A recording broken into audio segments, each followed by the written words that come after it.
So I wanted to share something today to help encourage people to think about their energetic empire and what you are actually leaving behind as a soul's imprint, because we are totally programmed to be in this energy of consumerism, to imitate each other, to copy what everybody else is doing, and that is all done so that we are disconnected from our hearts and our souls.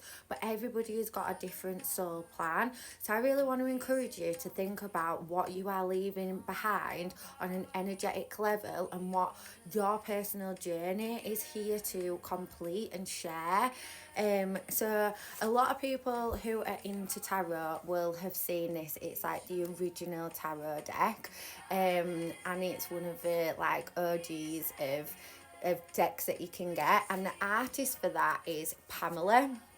And I shared this in a workshop that I did recently, but I just wanted to share a little bit about what it actually says on here. And basically, the artist of this, Pamela Coleman Smith, she, despite occasional art shows and favourable reviews by critics, she continued to have slow sales of her works and rejections by commercial publishers, it left her deeply disappointed.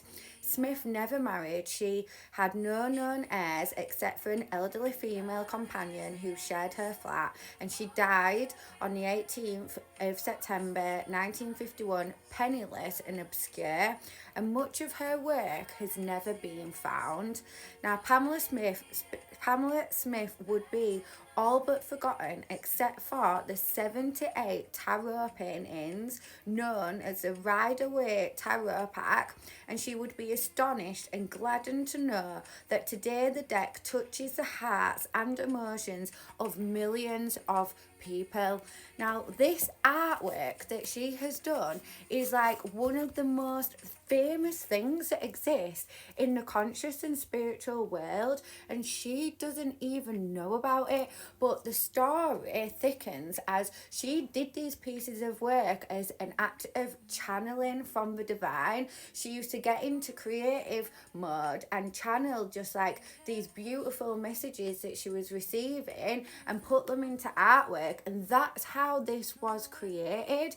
And it's now been left for people to be able to experience through absolutely amazing messages that are completely inexplainable sometimes. Like, how can people pick these cards for another person and receive a message to give to that person that neither of us should know about? Like, it's just wild. They like speak of the future, they read the energy of the person, and she died penniless and not knowing that this artwork was going to be the most famous artwork in the world, really, for in the spiritual community. And it's just, I think, should encourage us to think about what we are actually putting out in the world, because her energy is imprinted in every single one of these, and she did that from her heart and her soul. So what do you want to leave energetically? Because it's more about what your soul's calling is than what you are achieving just in your day to day, and we just thrive over instant gratification rather than actually connecting to something that's so much bigger than that.